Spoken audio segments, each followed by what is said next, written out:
It's just after 8 o'clock, maybe a little bit after 8 o'clock that I'm used to. Almost 8:30. What are you talking about? I'm Brian Feldman, and this is Out of Line. We are here live, same time every week on Fox Sports Radio, 98.9 FM, 1340 AM, flagship of the Vegas Golden Knights. The we includes co-host Caleb Herring, last UNLV quarterback to lead the Rebels to a bowl game. There we go. Give him his props, and the Rebels didn't lose this week. We'll talk about that. Also here producing today's show is future star of the WWE, Damon Dino Cotton. He's shaking his head no. Dino Damon. Dino Damon. Yes. He said, you know why he's shaking his head no? Because he says he's fat. And we're not even going to say Cotton. We're going to say Evans. We're going to give him the full stage name. It is. He's going all the way. There we go. Well, and he says he's fat.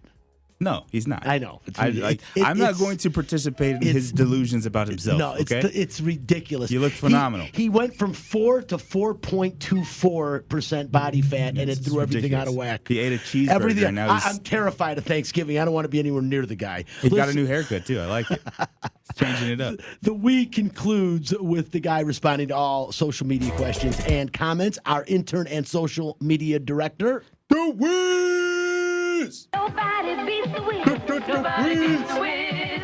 The only intern in the world with his Craig. own theme music, and now The Wiz has his own sports talk show on Friday nights, delivering sports over on KSHP 1400, 7 to 8 o'clock. Check him out every Friday night. Some good stuff, man. He really does bring it. We also are streaming live on the LV Sports Network, and you can watch the show on Facebook Live, and the page is called Outta Line. That's OUTTALINE. You can also follow the show on Instagram and Twitter at Outta Line Fox LV. That's at Outta Line Fox LV. And since we are live, your calls and questions are welcome. The Fox Sports Residential Bancorp studio line is 702-876-1340. Hi, this is Bubby, and it's time for What's on Tap. Yeah, What's on Tap is brought to you by title sponsor Residential Bancorp. Whether purchasing a new home or refinancing the home you already own, Residential Bancorp is the company to turn to for all your home financing needs. Residential Bancorp, funding America one neighborhood at a time. On tap, the Vegas Golden Knights giving out turkeys for Thanksgiving. UNLV did not lose yesterday, as I mentioned, but that's not necessarily a good thing. And UNLV basketball is supposed to start this week. A couple upsets in the top 25. The Raiders Sunday Night Football at Allegiant Stadium against the revenge-seeking reigning Super Bowl champs. And time permitting, we'll break down Week 11 in the NFL, and we'll give you our picks of the week. And if it wasn't for me, we would have been perfect last week. That's what's on tap. If you are looking to buy a home or to refinance the home you already own, choose a company you can trust, Residential Bancorp, funding America one neighborhood at a time. Hockey players, as you know, are warriors. They don't give up. They come to play every game. It's time for Nightcap, a cupful of the Vegas Golden Knights. From highlights to interviews to special events, the puck starts here. Well, I won't say it starts here, but we definitely kick things off in the morning. It's funny, we call it Nightcap, and it kicks off our show every week. But I will say this, that when you hear silence on the when you're watching the video portion of the show on YouTube or on Facebook Live, what it is we're working on it. Fox Sports Radio eventually will have a USB port, and Spencer will be able to get you to hear our Nightcap intro. In fact, there's some pretty cool intros that they don't get to hear. Yeah, it's funny because I feel like, there's an episode of Family Guy where everybody's like being still, and they're like, wait, what are we doing? And it's a cutaway. Like, that's what happens in real life when they go to a cutaway scene, and we're just sitting there kind of looking off into space. And it's really something happening there. That's not just us, like... If you're listening on the radio as well, you will definitely know what's happening. But if you're watching on YouTube, Facebook, you will see the rebroadcast. Spencer does post it again later on and does plug in the features. So if you want to listen to the features intros, they're actually pretty cool. Listen, talking about Nightcap, there's not much hockey news right now. We're still waiting for the announcement of the 2021 schedule. They initially said it could happen as early as the beginning of January. I'm really thinking we're looking at February or later now, as we see COVID-19 outbreaks everywhere in every sport continuing to happen, especially college football. I think over 15 games have been either postponed or canceled due to COVID. 4 now in the Mountain West, including this weekend. We'll talk about that in a little bit. But this keeps going on. And the one thing I can say that happened in hockey, a couple things, definitely check out Ben Gotz's article in the Las Vegas Review-Journal today talking about Cody Glass, who I still believe is going to be a star in the National Hockey League. He was the Golden Knights' first ever first-round draft choice a couple of years back. He rehabbed this offseason. He had his knee surgically repaired. When you hear that, in the olden days, it used to cringe, especially with a young player just coming up. You would think, oh my God, this is really bad news. Nowadays, it's a laser, it's a scrape, and next thing you know, in some cases, you're faster than you were before. Like the $6 million, they rebuild you better than you were before, and that's just modern medicine. So don't worry about Cody Glass's surgically repaired knee. This kid is really good. He's really talented. He's disappointed himself, and he's looking to have a breakout season if it ever begins this year. And one last thing, this past Thursday, the Vegas Golden Knights announced that select players and staff members will be distributing complete turkey meals, including a turkey and non-perishable food items, to more than 800 Las Vegas families, along with HELP, which is Help of Las Vegas, Southern Nevada, I should say, on Monday. It's going to be tomorrow. They're going to be doing this, and they will, of course, be following all COVID-19 health and safety precautions. The food distribution will take place outside the Help of Southern Nevada campus, and that's at 1640 East Flamingo Road. Pretty cool that they're doing this. They haven't announced which players or which staff members, but they did this last year to a big response, and 800 families will have a Thanksgiving dinner thanks to Bill Foley and the Vegas Golden Knights, and that's pretty damn cool, man. So shout out to them for that. UNLV football, Caleb. I noticed you didn't have to go to Colorado State. You're wearing warm clothing today, but not because you went on a road trip. Yeah, no, I wasn't disappointed about that fact. It was supposed to be 29 and snowing this weekend, or last weekend rather, in Colorado Springs. So I wasn't disappointed about that. I did want to watch football. I did want to see the Rebels get better, or see if they did get better.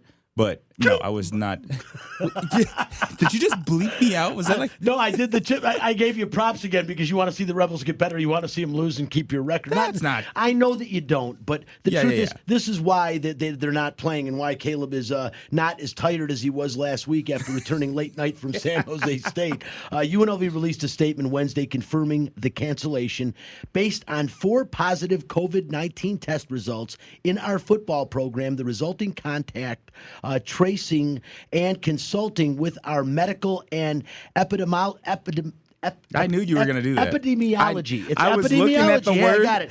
I was looking at it. Epidemiology. That's pretty good. Experts. UNLV will not travel this weekend for its scheduled game at Colorado State and has informed the Mountain West and Colorado State. That came from UNLV Athletic Director Desiree Reed-Francois, and again, she said that on Wednesday. It's the first cancellation for UNLV this season and the second for Colorado State. The Rams also had their season opener against New Mexico on October 24th canceled. This is a change. I should say there's a chance the game could be rescheduled, but at this point, there are no open dates for either team. If it cannot be played, the Mountain West will declare it a no contest. Yeah, so I think the only available weekend for both teams was the weekend of the Mountain West Championship game, which neither one of these teams will be a part of. So they could, I think, put it at that date. What revenue? You're not even getting revenue. You're not getting any revenue out of this at all. Either way, spending money traveling. TV now. schedule. I mean, that I don't think any TV would pick it up that weekend because that's going to be championship weekend for a lot of different conferences. So I don't know that the game will happen, but that is the only open weekend because of the tight condensed schedule. There's no open weekend for the other teams like the SEC have bye weeks that were built in where they could fill it in with a makeup game, but the Mountain West doesn't have that luxury. So it might just be declared a no contest, which is non-consequential to either one of these teams because there's no playoff implications, there's no conference title implications because of the records of both of the teams. But there's been a lot of games canceled, and you mentioned Colorado State's been affected by it before earlier this season. Utah State, Wyoming also over the weekend was canceled. So half of the Mountain West games this weekend were canceled. And, I mean, we did get a good one out of San Diego State and Reno, which was a really good game of 2 conference contenders. But we didn't get to see a lot of Mountain West football this weekend. And there was a lot of games across the country that got canceled. Clemson got canceled or postponed at least. Again, Trevor Lawrence was healthy, ready to go, but the game was not. There was Oklahoma State and Oklahoma was a game time decision. Like I've never heard of a game being a game time decision. It's is ridiculous. The game is injured. Is it going to play or not? Yeah. So I mean, granted, there was some great football still played, even with all the cancellations in college football this weekend. There was still some great football and we're games. going to talk about that in a minute because there was some great games. Big Ten had 2 huge showdowns yesterday. Both turned out to be big games, and I'll say both to a degree turned out to be surprises. Maybe not the outcome of one of the 2 games, but both of them surprised me a little bit, and we'll talk about that. The Mountain West also announced Thursday's game between Utah State and Wyoming, as you mentioned, was canceled, and that bring again the cancellation numbers to 4 for the conference. And UNLV's next game is scheduled for 1 o'clock November 27th against Wyoming here at Allegiant Stadium. Wyoming hasn't played a game, Caleb, since the beginning of the month. This is the second game Wyoming is canceled. First UNLV. I wanted to ask you, is this maybe a good thing for UNLV to get this week off to try to figure out what the hell's going on with this football team and to see if they can't figure out a way to put things together, especially, I won't even say especially on the defensive side of the ball. You realize now with both Williams, you have some pretty good offensive weapons. You got Tyleek Collins. The quarterback situation is probably the biggest up in the air thing, but the defensive side of the ball is still a big concern. The secondary has holes in it. They're okay at linebacker, and again, not getting nearly enough pressure on the quarterback all year. Is a 2-week little hiatus here, use this to come back and try to put a competitive product on the field? No, and only because UNLV is the team that's impacted by it. So I'd imagine that there's some things like the facility being shut down, contact being limited. You don't have all your guys. Obviously, the 4 players that tested positive, and then the contact tracing that would put a lot of other guys in bubbles for at least until they get negative results. But that's the reason that it doesn't benefit the Rebels much, because they aren't going to be able to practice. It's not like it's a bye week for them or anything like that, where they have the facility and the full squad at their disposal to practice with. They're trying to figure out COVID and contact trace and do what they have to do as far as the conference mandates and what you have to do to isolate the situation and prevent it from spreading through the rest of the program. So, and that for that reason, no, it doesn't really help. It helps the teams that get the game canceled, like for Colorado State, for instance. They don't have the issue wasn't with their program. There was no COVID outbreak there, so they essentially get a bye week and get to prepare for 2 weeks for their next opponent. Right? Wyoming in the same situation. It wasn't them that was impacted by COVID necessarily. It was Utah State. So Wyoming now has 2 weeks essentially to prepare for UNLV. UNLV has maybe limited time because they're actually dealing with COVID protocol and trying to so there's 2 sides to the COVID issue. Like the team that isn't impacted but has to drop again because of it. Wyoming though is also a team that's impacted. So, well, they were early this year. They had Wyoming had. So Utah State is the reason that they're not playing. If I'm but not earlier mistaken, it Utah was State, Wyoming that had to cancel. Right. So if I'm not mistaken, Colorado State Wyoming game got canceled. Right. So if I'm not mistaken, the issue with this cancellation was because of Utah State has some issues within their program. So Wyoming now is. They can still practice. There's no. Well, Wyoming's had an entirely off season to prepare for UNLV. Yeah, I would say that's advantage all of a sudden, Wyoming if you it ask is, me. and I would say it puts a little pressure on them. I don't know if it helps or not, Caleb. I know that this UNLV team. Maybe it helps to just catch your breath. I think there's some other nicks and knacks that should come up that aren't COVID related, like twisted ankles, bruised thighs, and things like that, to get a chance to heal up. Just not having to travel for a week. What about a bruised ego by the head coach? I don't think his ego's bruised. No, I don't think he has much of an ego. I think he just. Do you think he expected to be this bad this year? Maybe. I mean, right. Of the 4 teams. I'm just wondering. Of the 4 teams he's played so far. I mean, put it this way: which one is not a conference championship before contender? The season started, we sat here on the show silly. and we talked about how UNLV, the opening game against Reno, had a shot to beat the game and hang on to the cannon, and none of us thought that was unreasonable. Although Reno had played a tight, good first game.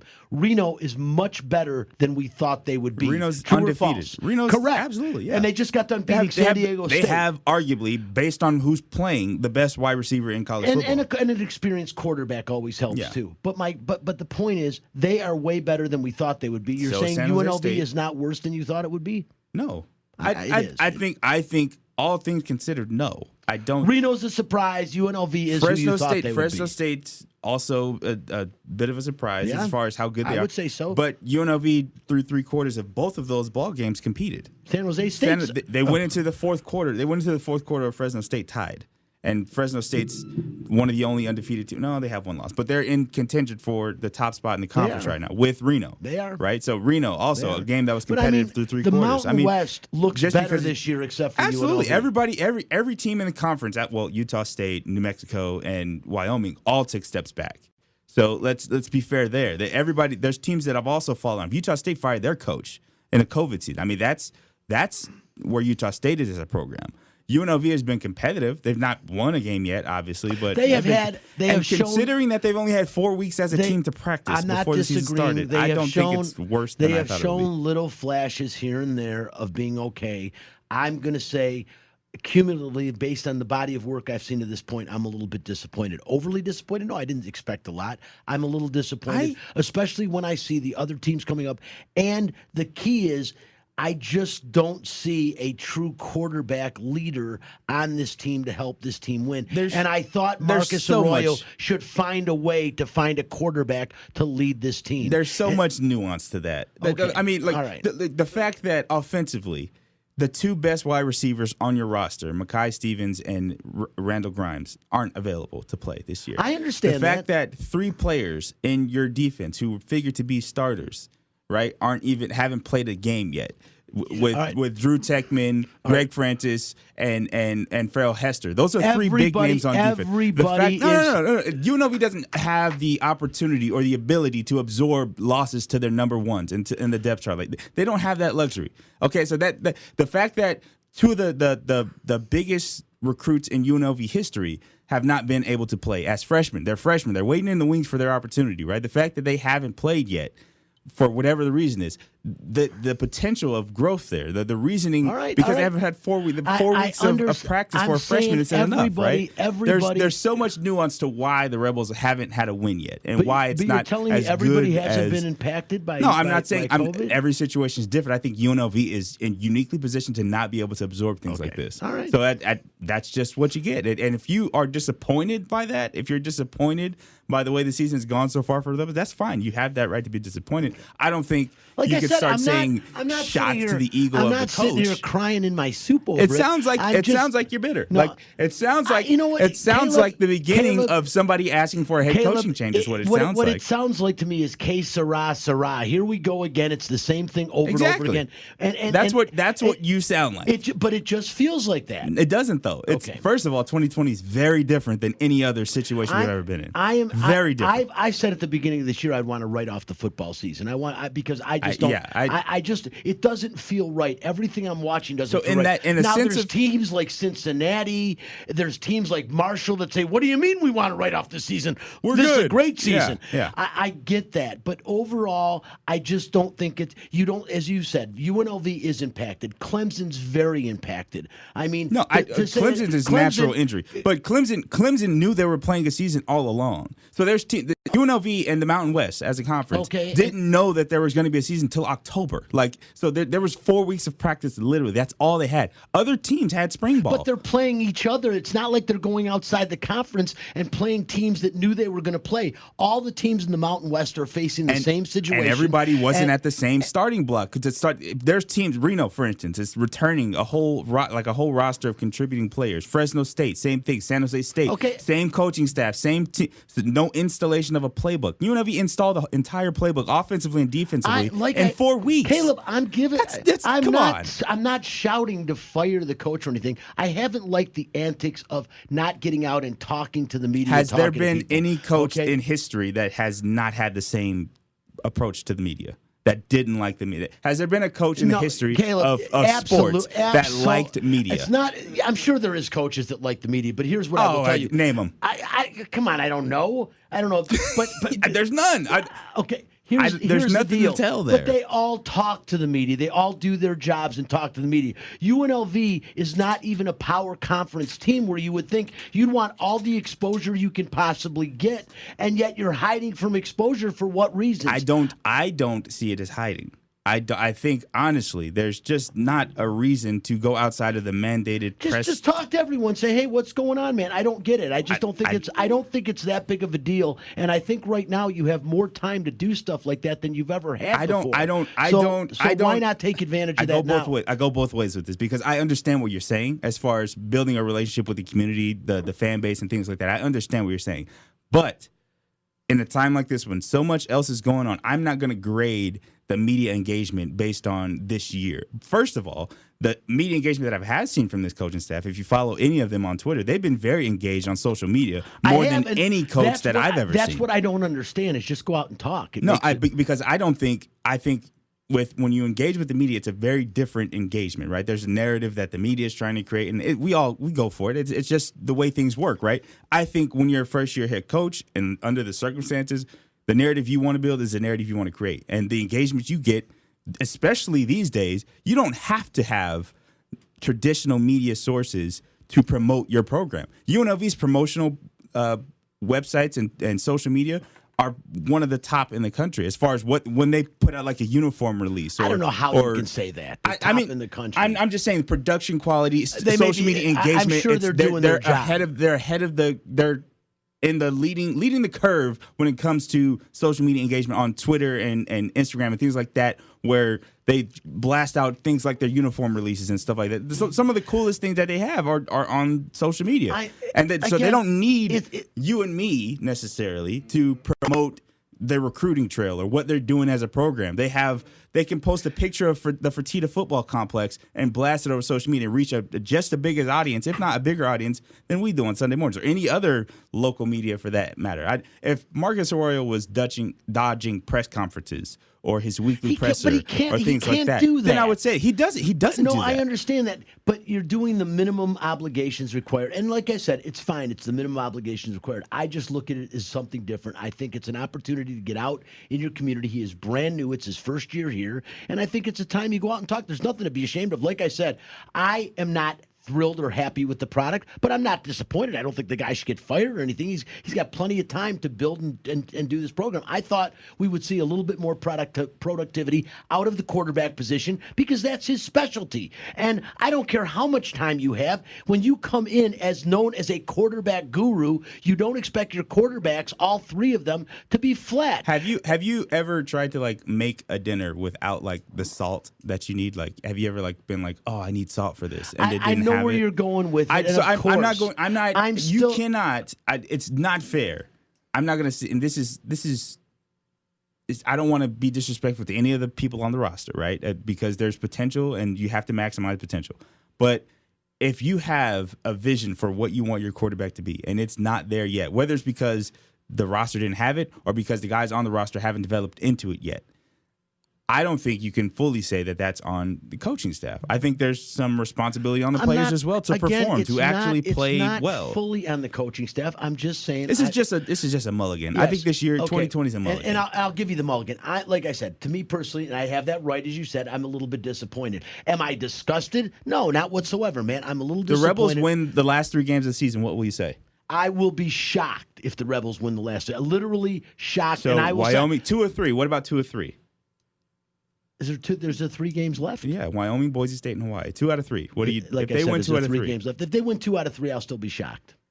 I'll be shocked because I think Wyoming and Hawaii are both winnable games. I don't think they'll win in Boise. I think Colorado State was winnable too. I think they'll win. Colorado State was potentially winnable, but they're all losable games. They could lose every game. They could. And if they lose every game this season, you get a mulligan. You gave them one already, and we don't say anything. Well, that was expected. I'm saying I will be shocked if they win 2 out of 3 games. I won't be shocked if they don't win another game. I would not say it was expected to lose every game. I will say what was unexpected was the first 4 opponents of the season to be all conference contenders. That was unexpected. Totally. San Jose State, Fresno State, and I like seeing Reno, the conference. I like seeing the conference get elevated. Exactly. I just like to see UNLV come up. Of course. Yeah. Is there anything wrong with that? No, absolutely not. I just don't think this year's a good measure. We got to take a break. We'll try to get in a little bit later on. I did want to talk about some more college football, as it is very interesting what went on yesterday. Like I said, a couple of Big Ten showdowns. Indiana, who hasn't beat Ohio State since 1988, still hasn't beaten them, but they really put on a good performance. And Indiana I definitely think showed they are one of the better teams in the country this year. They won't play for a national championship. That loss will take them out of it, especially with the Big Ten playing a very abbreviated season. But it was a really good game, and I think one of the biggest surprises of the day, besides I should say Liberty losing to NC State, which to me wasn't that big of a shock, although it was to some people out there, was probably the way Northwestern manhandled Wisconsin. That might have been the biggest surprise of the day. And Northwestern, about a 33 to a 35% chance of making it to the college playoffs, which will be really interesting. And again, something nobody saw this year. We are going to take a break. We've got Fact This on the other side. We'll talk a little bit about the NBA draft and, of course, the Raiders playing the Kansas City Chiefs Sunday Night Football. The Chiefs got handed their only loss by the Raiders in Kansas City about a month ago or so, and this should be a hell of a game tonight. We'll be right back. Fact this. If you don't like the facts, take your ass back to bed. Fact this. Fact. By the time the 2020 NBA draft was over, the Detroit Pistons ended up with 3 first-round picks and basically a completely new roster.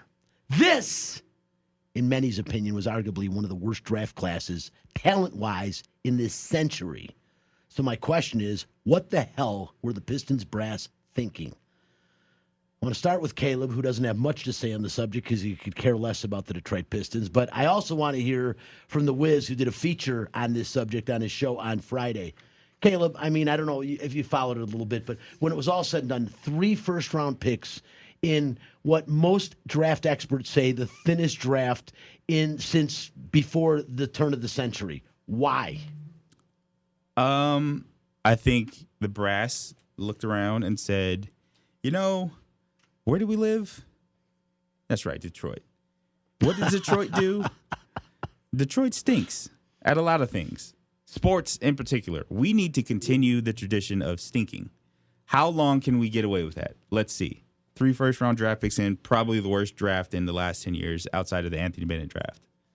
I'd say they succeeded, and now they're going to go on a series of 5 seasons where they tank until there's somebody worth tanking for that comes up. The next Zion Williamson. The Pistons use this draft to position themselves for the next Zion Williamson, is what I think. Oh, my God. This is them saying, we're going to get a head start on this tanking business. And we're not going to have to bench anybody. We're going to play our best players, and it's not going to be worth it.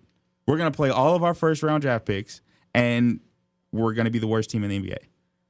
Wow. Thank you. And you're welcome. Michael Jordan is saying you're welcome for not making me the worst manager worst owner in sports. I just don't get it. Troy Weaver Jr., he's a new GM. I knew he's trying to make a name for himself there. I don't know if Dwayne Casey was part of this, or he is just the Pistons head coach was part of this, or he's just accepting what's being done. But they draft with the 7th pick Killian Hayes, 6'5" point guard. He'll replace Reggie Jackson. He's a big left-handed guard.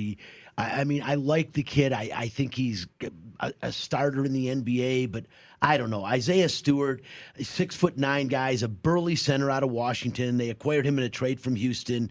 Limited shooting range, about 77% from the free throw line. That's decent. Again, I'm scratching my head. And the one guy I do like, and I agree with you, Wiz, and we'll talk about this, Sadiq Bey, I think probably the best of those 3 picks, in my opinion, with NBA potential. 6'8", forward out of Villanova. Weaver was able to go from 1 first-round pick to 3, plus a second-round pick, and thus completely retooling the Pistons roster. Now the longest tenured Piston is Blake Griffin, who's only been on the team since 2018. Spence, we talked a little bit about it on your show on Friday, but I got to tell you, man, I am, as a Piston fan, I'm scratching my head and beating it against the wall. Yeah, I think this is a case of they were trying to fix the entire team or the past decade in one offseason. I think it's fine if you go for Isaiah Stewart. He was not on my radar to be in the top 20 picks for my scouting. But that's fine if they really do. If they did more scouting and if they think that's the guy, I don't mind taking him early. The same thing the Raiders did with Cleveland Farrell, although it didn't work out. But still, you can respect them from doing that. What I don't understand is when you go ahead and sign guys like Mason Plumlee, who are going to replace those minutes for Isaiah Stewart, basically eliminating. You're laughing at us. It's hilarious. How much did they pay Mason Plumlee? It was $25 million for 20. They gave him $1 million for each inch of his foot. He's got a 25 size, like 25-inch feet. So Mason the best thing about the guy. played really in reserve minutes versus I mean, like he's okay, but No, and you don't sign. You he's don't one draft of the a guy you don't in the first round. you don't sign him to that much. I don't know. It's just the Pistons. And then No, the next- you know, and the wild thing is there's more moves in free agency, which is right around the corner. Detroit has plenty of cap space and many one-year expiring contracts, which means they have a lot of flexibility in free agency, and not only this season, but in the future as well, to cut multi-year deals. I just don't get it, and they act like they didn't have money when they didn't want to pay Christian Wood. He goes to Houston. I'm just blown away by this. There's still money under the cap space, and there's more moves to be made, and I don't know what more they're going to do with this team. It's disgusting to me. Well, they're also banking on Grant being this first option when I just don't think he is. I like Grant. I like his game, but I think they overpaid him. You know, they initially matched the offer, Denver did, before letting him go, and then they end up signing JaMychal Green. The Pistons shouldn't be this close to the cap space with the roster they have, I think, is the biggest problem. They are.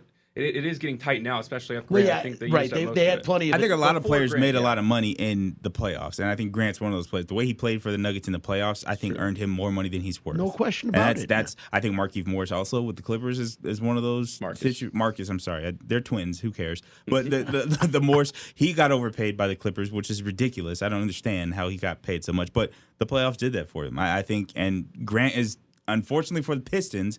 He's not. You're going to get him, and I think the Thunder realized this, and the Nuggets even knew it. He's not that guy. I mean, he's valuable if he's in the right setting with a great point guard in Jamal Murray to make him look better than he is, to absolutely be the force of gravity on that Nuggets team, and then Grant just kind of benefits from wide open threes. He fit in perfectly on a team with two superstars. Yeah, so is what happened. Two players that are willing to assist, like with Jamal Murray and, of course, you know, the big guy in the middle of the Joker.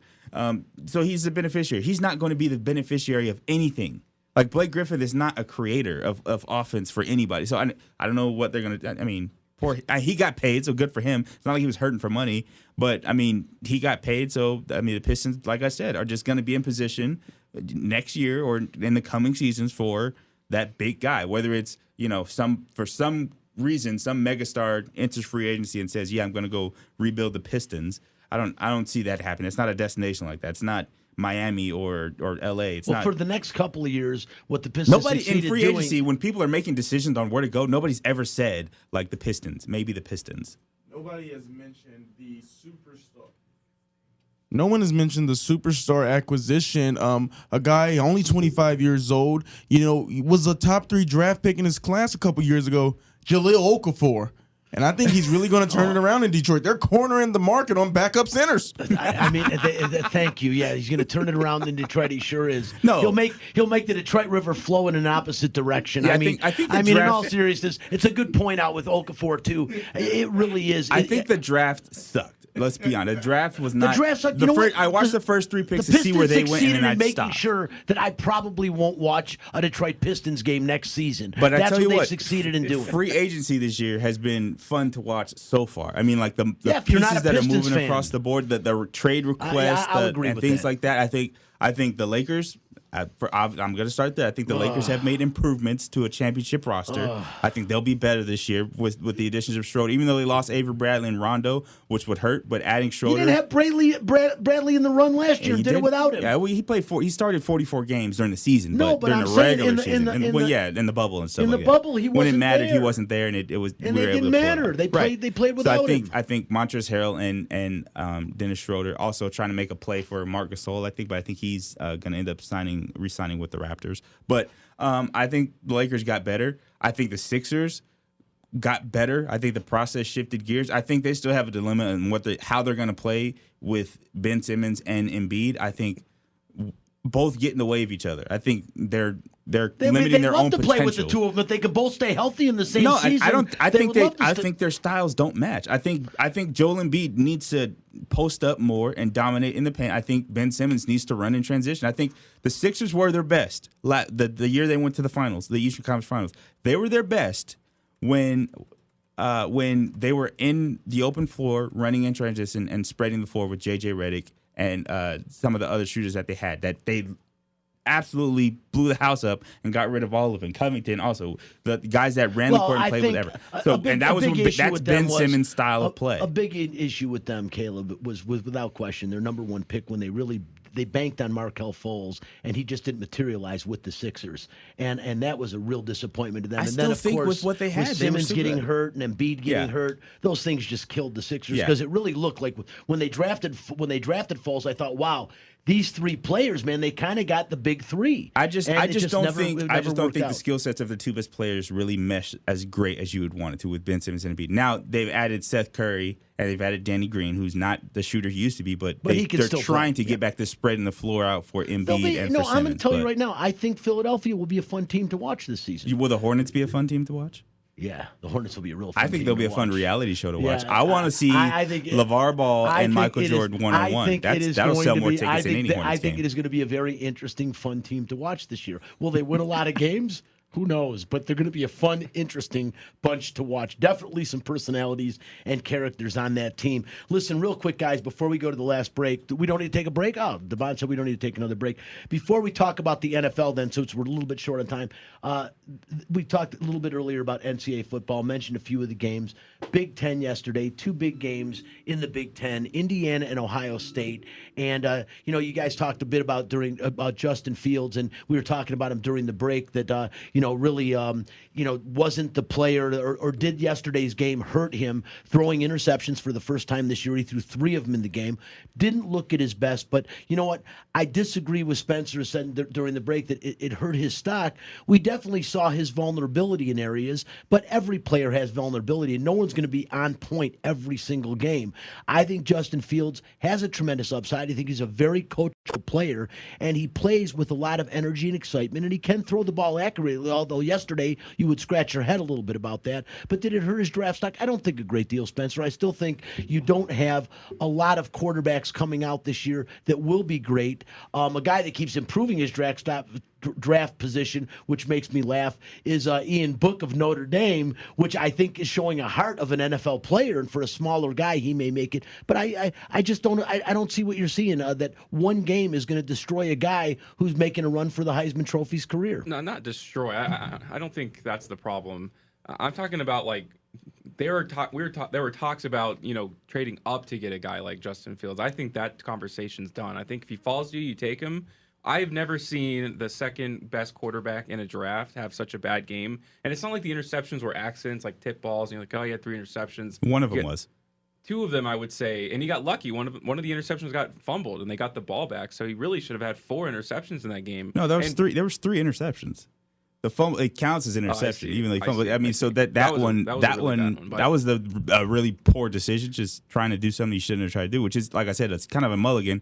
The first one was probably the most egregious and blamable on a quarterback, where you throw that late over the seam and the safety falls back in on it. I think you could see what happened, what he did wrong. He saw the safety. He just didn't think that the safety came back into the picture. The other one was a tip. The receiver tipped it up. It got batted around, and somehow a defensive end came back in and made the interception. You're not making an excuse for him. He had a bad game. He had a bad game. And that happens. And if your bad game against the number 9 team in the country, if your bad game against them is 18 for 30 for 300 yards and 2 TDs and 3 interceptions. If that's next your version of Northwestern, bad, Indiana, the biggest surprise in the country this year. If that's a bad game, 300 yards, 2 touchdowns, yes, 3 interceptions. Granted, I'm not going to make excuses because that's one of my biggest pet peeves is that's quarterbacks. A bad game, Caleb. The 3 interceptions makes it a bad game. This is the thing. You won the game. I agree. Everybody, if your bad game is 300 yards passing, 2 touchdowns. And then also the ability to affect the game on the ground. That's the version of bad, and your team wins. By the way, you do enough to win the game. If that's a bad game, I don't think your draft stock falls for that being the worst that we've seen from you ever. That's to me.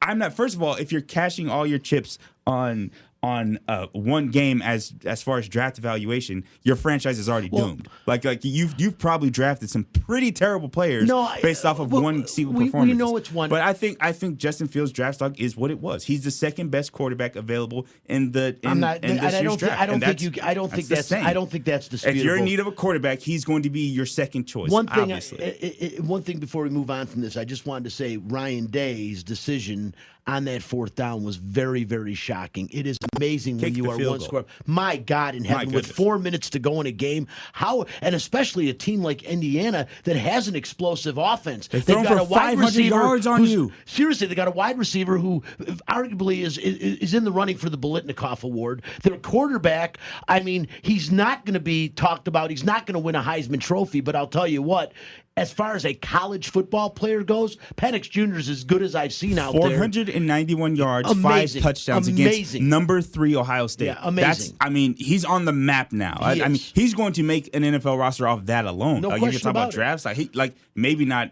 number 1 draft pick or first round draft pick, but he's going to be on a roster. At least have a story to tell about going to Ohio State in this year and throwing for 491 yards. That's ridiculous. No, it is. And the other Big Ten game that we talked about, and we don't really have time to go on it much, was Northwestern number 10 or number 19 against number 10 Wisconsin. Wisconsin has been bitten by the COVID bug a bit, but the bottom line is Northwestern. The question was, we would find out this weekend if they were legit or not. This is not a house of cards. This is a team that can play. I think they will get destroyed by Ohio State in the Big Ten championship game, but it is nice to see Northwestern putting it together, and it was also fun to hear them making the Reese Davis comments. You heard about that was great. You heard about Joey was pretty Galloway. funny, yeah. Then Joey Galloway came back and basically said what I would have said. Hey, thanks for watching the show, Coach. I thought you were going to go with Michigan Rutgers because although it's the battle of 1 and 3s, and although nobody cares about Michigan, and I'm sick of it. Michigan has a quarterback. It was a great football game, and Michigan, I think, found a quarterback. We got to see him play against somebody besides Rutgers, but this freshman kid looked like he can play the position. Maybe a life raft for Jim Harbaugh, but in the same respect, he's fired. Yeah, he's fired. Jim Harbaugh got fired in the first quarter last week. Unless this kid somehow finds a way to beat Ohio State at the end of the season, and I've talked to Michigan fans and alumni, I know you say no. They say if Michigan wins out and beats Ohio State, Jim Harbaugh will keep his job. I would agree with that. Nope. They paid him so much money and invested so much in this guy. I think if they beat Ohio State, they run the table and beat Ohio State, and this kid turns out to be a quarterback. What are for the odds of that? Like Vegas. The odds how much would you win if you bet that? Let me put it this way: right if now? ifs and buts were candy and nuts, every day would be Christmas, right? So What are the I'm not odds? I'm not That's disagreeing ridiculous. with you there. I'm just going to say that Who's if left it on their happens, schedule? We'll have to look. I didn't want to waste my time with it. Let's move on. Let's move on because what I really did want to talk about S&B with C, which is the silver and black with Caleb Herring, and the Raiders. You know what, Caleb? I'll give you props, man. The beginning of the season, you liked this team. You saw a team that could go 10-6. I and of course the guy sitting to the left on your radio dial, the Wiz, both disagreed with that pretty emphatically. I'm going to say now that they have surprised me. Obviously, the win in Kansas City was monumental.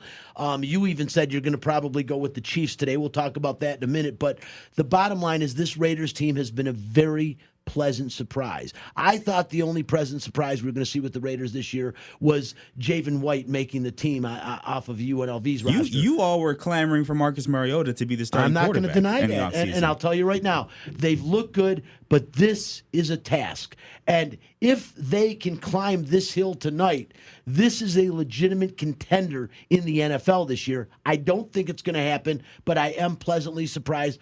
What do you think, and what do you think is going to happen tonight? Well, I think this game is going. I think a lot of people are anticipating that the Chiefs come in and run the table, and I don't. I think the Raiders are legitimately on the same level of competition right now as the Chiefs. Right now, I'm not saying overall or that they're as good as, but I'm saying right now the way that the Raiders are playing offensively, particularly, I think the Raiders have found their running game, which was non-existent early in the season. Josh Jacobs had a rough start to the season. I think the Raiders have finally started to put together a running game, which helps Derek Carr. It helps their clock management. It helps them in playing this methodic style of offense that's kind of a throwback that people are not so used to. I think they're healthy on the offensive side more so than they've been. And I think going into the Chiefs game last week, there was a lot of questions about the offensive line and things like that. I think offensively speaking, a little bit more, I guess, comfortable with a game plan going against the Chiefs. A lot of that has to do with finding your run game and the way they had to play because of the weather conditions a couple weeks ago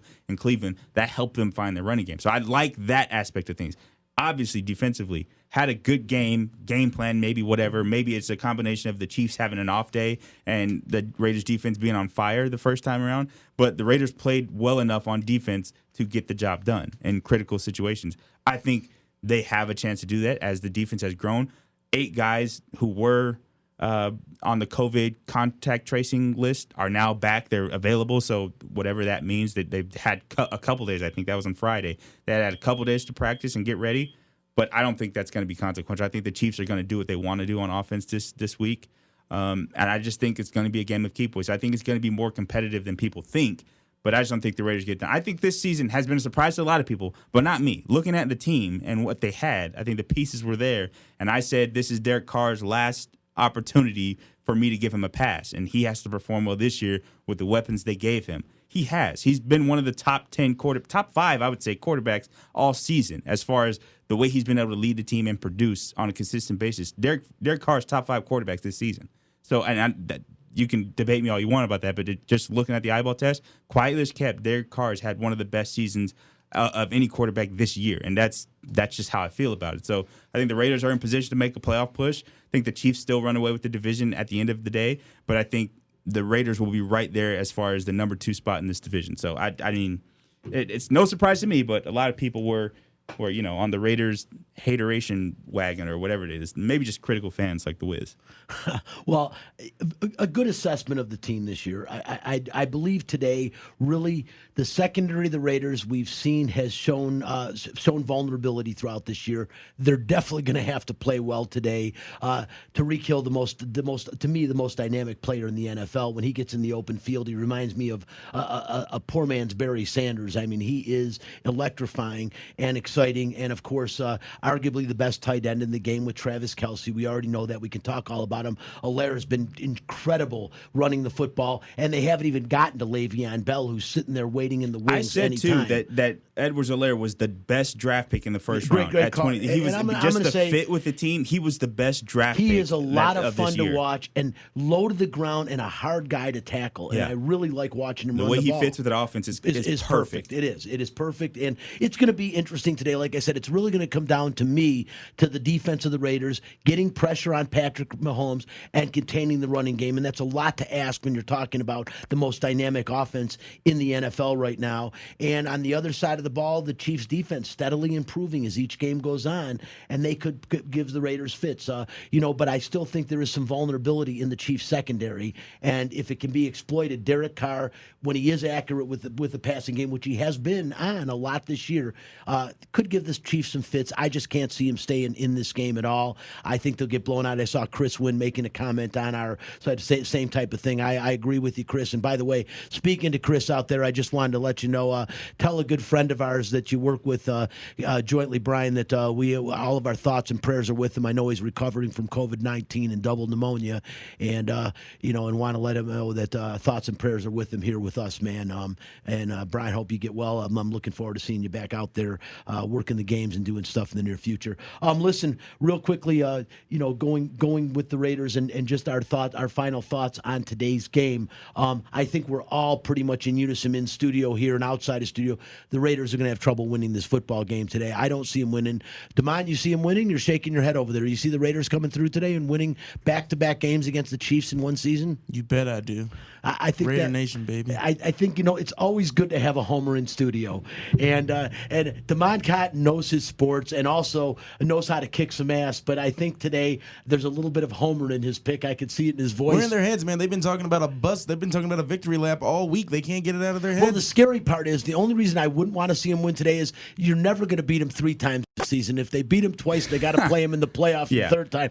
That will be their demise. Travis Kelce said that was our Super Bowl. We're winning the Super Bowl twice in one season. I think LaMarcus Joyner just got placed on the COVID-19 list today, so that he's out for the game. So that hey man, don't talk about help that. The chances. I'm just saying. There's things that are gonna impact this game. I think Sammy Watkins is out for the game for the Chiefs too. So that hurts their offense. He does. I don't think it's gonna be the spread is 7.5, so it's Chiefs minus 7.5. But that's very gettable. That's a very achievable spread for the Chiefs. So I'm not going to bet against that. Well, But- Raiders, the one thing with the Raiders, and give them some credit again, they've won their last 3 games, 2 of them on the road. And that has got to... In crappy conditions, too, in Yes, Cleveland. that That was terrible. breathes confidence Yeah. into your team. When you're beating teams on the road, you're beating teams you should win, and the Raiders are just finding a way to get things done. 6-3, a hell of an accomplishment. I don't think most experts had them there at this point in the season. And, man, it's the water in Vegas. As lousy as I hear it is, you drink it and you win. A couple of other NFL games, going on today. Actually, there's a whole schedule of them going on today. But some games that are of interest. The Patriots and the Texans, 2 teams that I won't say the Patriots are a disappointment, but the Houston Texans definitely are. And Are they? I think when they traded Hopkins away, Well, no, I they- said they're I don't for what reason I don't know, but I didn't see where they were going to have production from. I wouldn't say they're a disappointment. I get what you're saying. When you pay your quarterback when the you money think you they found paid your Deshaun- quarterback, Why would yeah. you pay your quarterback that much money and then get rid of one of the top weapons in the National Football He's League? a really nice guy. Biggest head scratcher that there ever was. That to me was just mind blowing. That you're going to pay Deshaun Watson all this money and you're going to let your number one receiver get away. It just one of the number one receivers in the NFL get away. That was pretty mind boggling to me. And a team that's been on a little bit of a winning streak and they're playing a game on the road that I think they're going to win again. The Miami Dolphins really have been one of the surprise teams as of late in the National Football League. They're playing in Denver, a little bit different always when you go up into that weather, into the higher altitude, but the Miami Dolphins look like a confidence bunch. They're improved on defense, and they look like a real confidence bunch. Listen, we've got to make our picks of the week. Last week, everybody was perfect in studio except for me. Magnum, I believe, had the Cleveland Browns today, so we'll give him that one. If I'm wrong, I'll check it out. But Mags is taking the Browns, so we'll say that first. And the Browns are hosting the Eagles and giving up 3 points. We'll go next to the Wiz over there, who's looking intensely at his phone, so I'm going to interrupt him and make him give me a pick. What do you got for me, Wiz? I was looking at the lines, but no. Just speaking of, I'll take the Miami Dolphins. I was initially on the Rest Stop podcast I'm on. I was fading against the Dolphins because I didn't think Tua would be able to kind of keep it going, but obviously can. And we know that the Broncos just aren't a very good team now. They have had big spots like against the Patriots, but they look like a very vulnerable team too. So I'll just keep it simple. I'll go Okay, with the Dolphins. Caleb. I wanted to take the Chargers at -9.5. I wanted to so bad, but that's too much. I think the Chargers will win the game, but I don't trust them to win by that much. I'm gonna go with the Bengals. Washington is favored in this game. If I have the right line here, You Washington do. is favored. I think I'll try to 1.5. find that game for you right now and I see think if it's a they're 1.5 where I got it, but I don't know if it's moved or where you had it set. But Washington's favored against the Bengals. It's at home, but Washington is not good. I don't. Yeah, Washington is favored by 1.5 at home. So Yeah, so I'm going to take the Bengals. Okay, I like that. Damon, who do you got? I'm going to take the Packers over the Colts. Damon's going with the Packers, and believe it or not, on the road, I'm going to go with the Detroit Lions again. And I believe, are they favored on the road? They're favored by 2 points against a very hampered Carolina Panthers team. So I'll give the Lions. Hey, listen, we're out of time. I want to thank Caleb Herring, of course, the Wiz, Damon Cotton, and all of you out there. I'm Brian Feldman. This is Out of Line. We'll be back. And listen, have a very safe, happy, blessed Thanksgiving, and be safe out there. Bye-bye.